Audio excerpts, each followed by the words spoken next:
This is the newest lawn truck from Sprayer Depot. It's a 300, 200, 100 with a 20-gallon hand wash. We have the hand wash right here.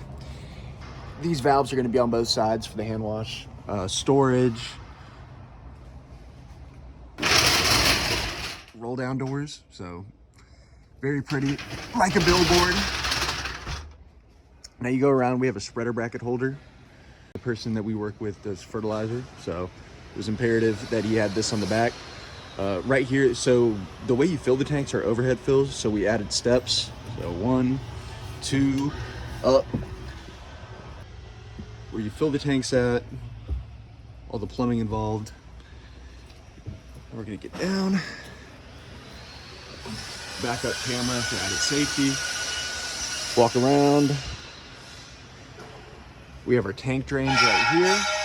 Like I said, it's a 300, 200, 100, but we have everything labeled to what reel, what engine, and what pump each goes to.